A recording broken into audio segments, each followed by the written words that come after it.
He buried his wife, or at least that is what he believed.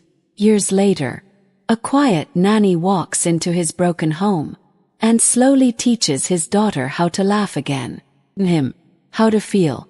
But just when his heart begins to heal, a storm crashes in, and a man steps through the door with a truth that should never exist. Your wife is alive. Now he stands between two lives, the past he mourned, and the love he never expected.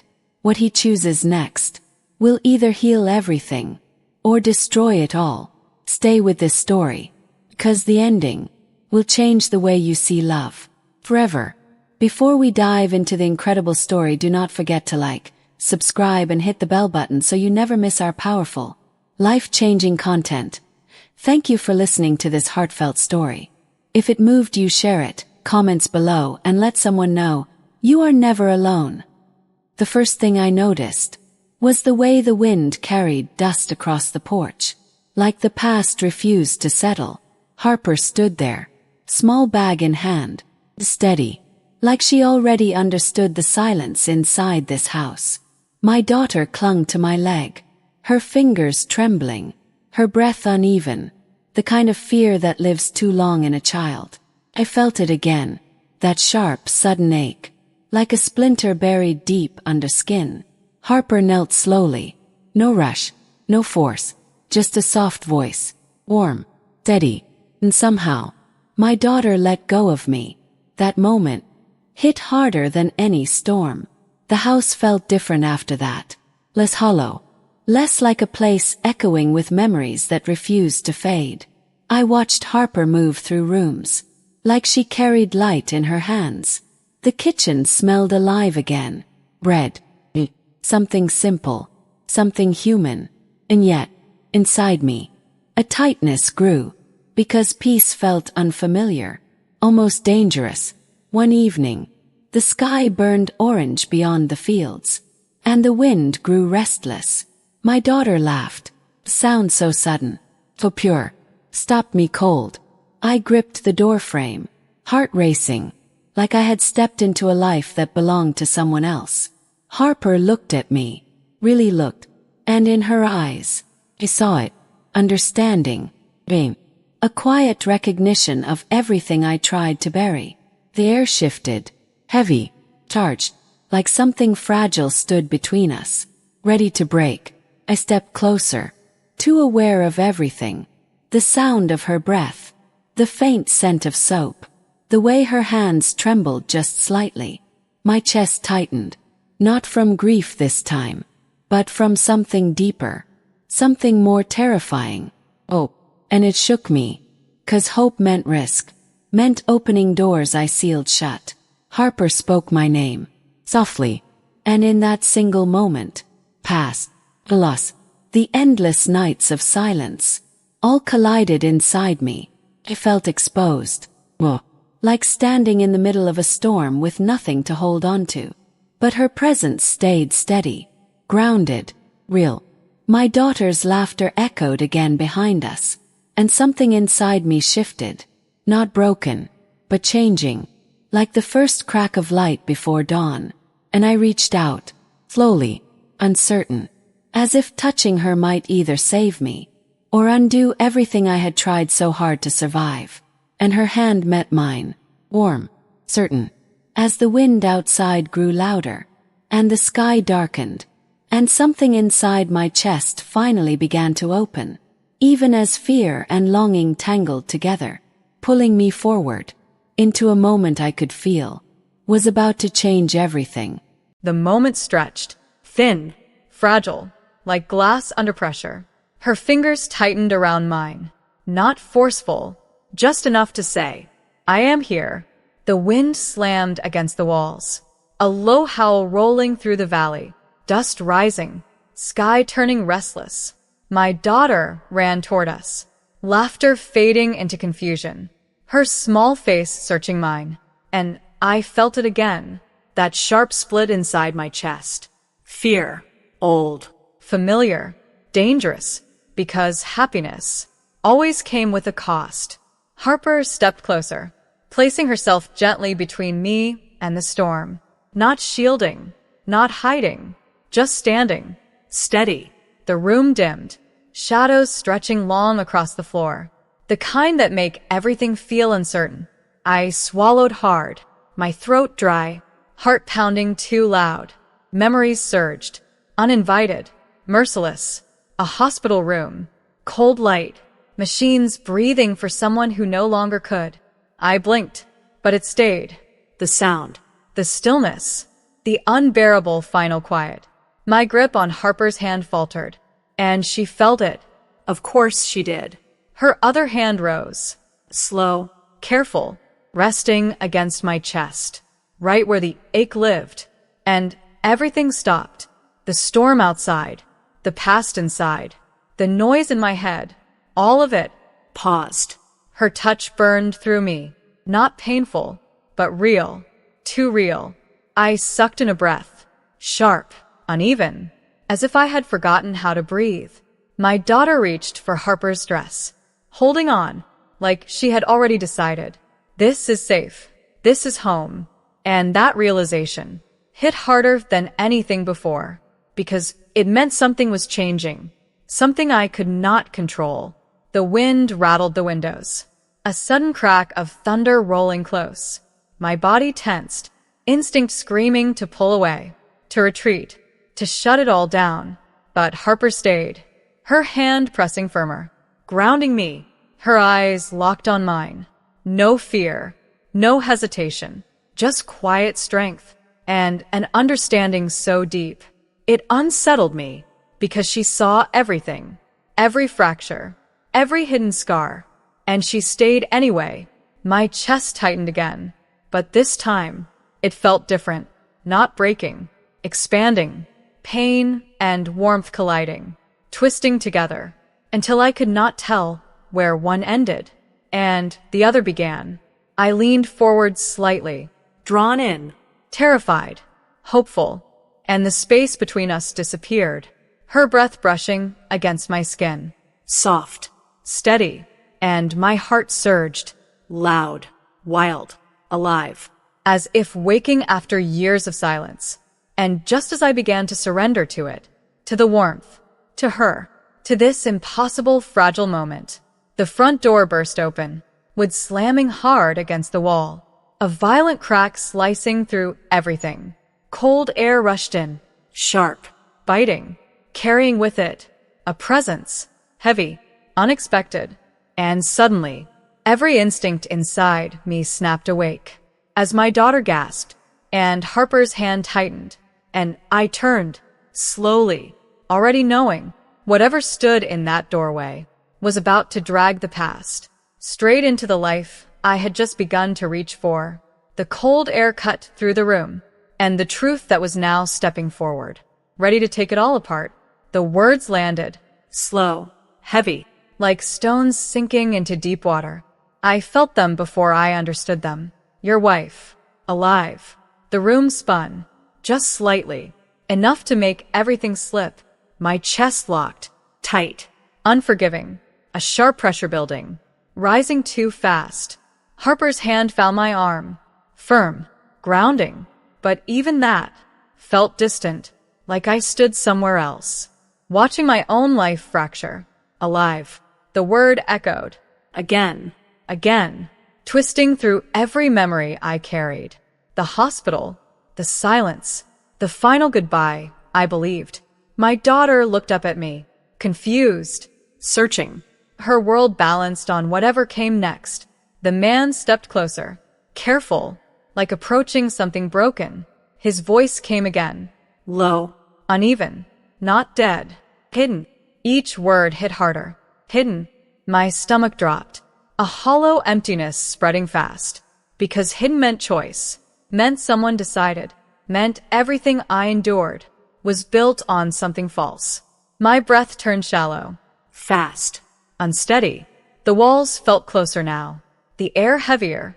Harper moved beside me, not in front, not behind, with me, her presence steady, unshaken.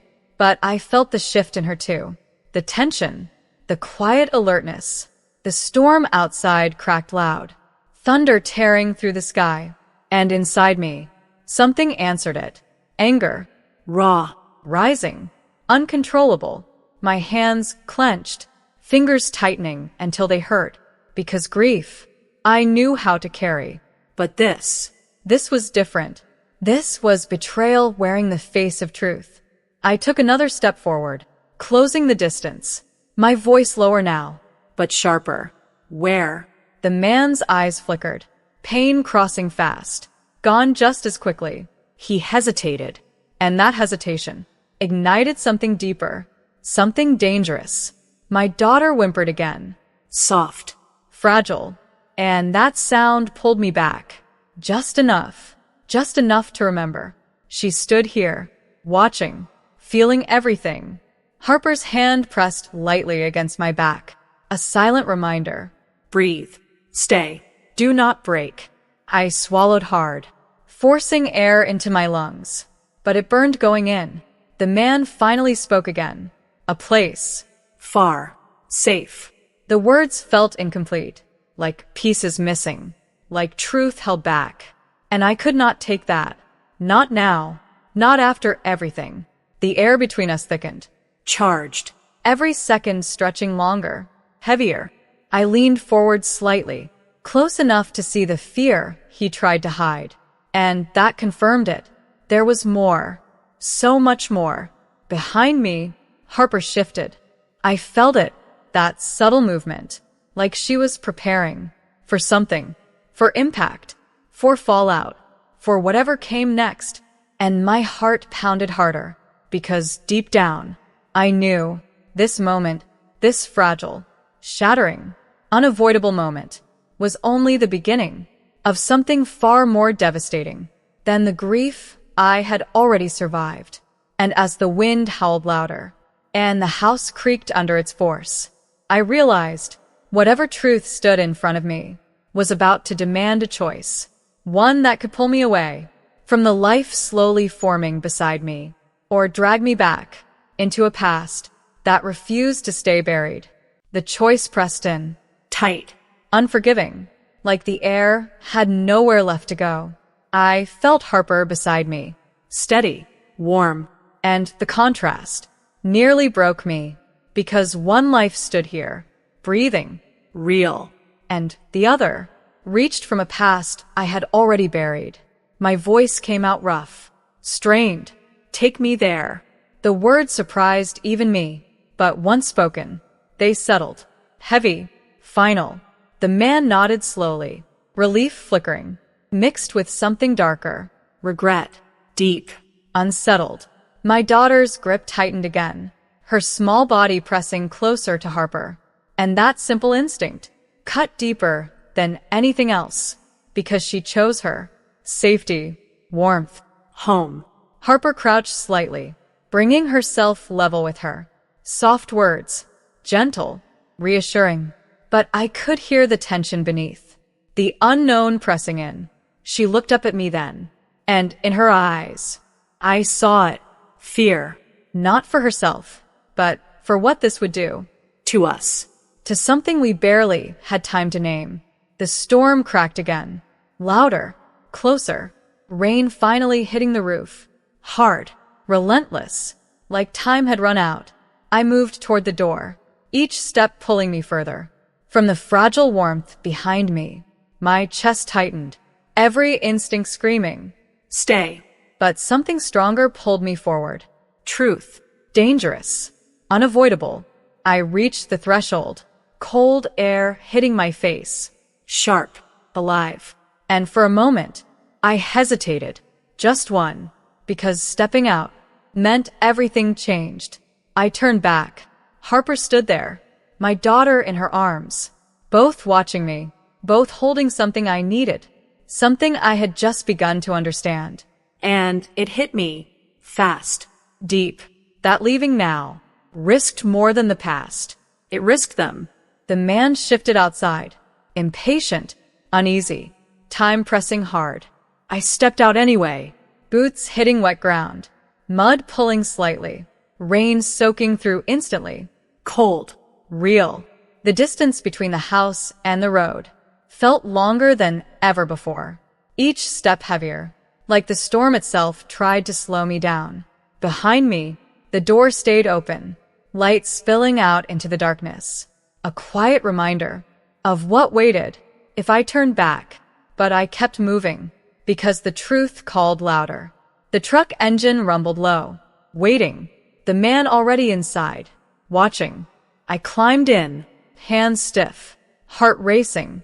The door slammed shut, cutting off the sound of the house, the warmth, the life I had just started to reach for.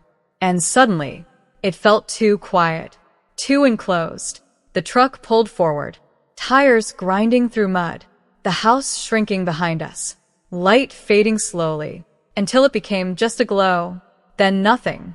Rain streaked across the windshield, blurring everything ahead, the road barely visible, uncertain, dangerous. I stared forward, jaw tight, as questions clawed through my mind. Where? Why? How long? And the one that refused to stay silent. What if she never wanted to be found? The man gripped the wheel harder, his knuckles pale, and I saw it again. That hesitation, that hidden weight, and it settled deep in my gut. Something was still missing, something he had not said. The truck turned sharply, leaving the main road, onto something narrower, rougher, the path uneven, unfamiliar, and as the trees closed in around us, Dark, thick, blocking what little light remained. I felt it, that shift again, that quiet warning, that whatever waited at the end of this road was not just the truth, but something far more complicated, something that could unravel everything, including the fragile, unfinished beginning I had just left behind. Still standing in that doorway, watching me disappear, the road ended, without warning, just dirt, silence, and a small house tucked between trees. No light at first. Then, A flicker, warm, unsteady. My chest tightened, every step heavier than the last. The door opened slowly, and there she was, alive, breathing, real. but not the woman I remembered.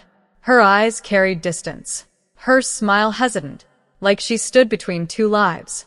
Shock moved through me, But softer now, less violent, because something inside me. had already changed. She spoke my name, and I felt it. Not love, not home. Just history. Heavy, unfinished. Truth came in fragments. Quiet. Painful. Fear had taken her away. Choices had kept her hidden. Time had reshaped everything. And as I stood there, I understood. Some people return, but not as the ones we lost. Silence stretched. Then settled, and in that stillness, I made my choice, not from anger, not from guilt, but from clarity. I stepped back, just one step, but it carried everything. Her eyes filled, understanding without words, because she saw it too. What we had no longer lived here. I turned, the walk back slower, lighter, like setting down a weight I carried too long. The storm had passed, air clean, Quiet. and somewhere far behind me, the past finally loosened its grip. When I reached home, the door stood open, light spilling out, Soft. welcoming. Harper stood there, my daughter asleep in her arms, peaceful. Safe. And in that moment, everything became clear. Love. Is not what we lose. It is what stays, what chooses to remain. Even after seeing our broken pieces, I stepped inside, the warmth surrounding me. Real. Certain. And as Harper looked at me, I knew some endings are not losses. They are lessons, guiding us gently toward the place and the people who choose us Again. and again and again.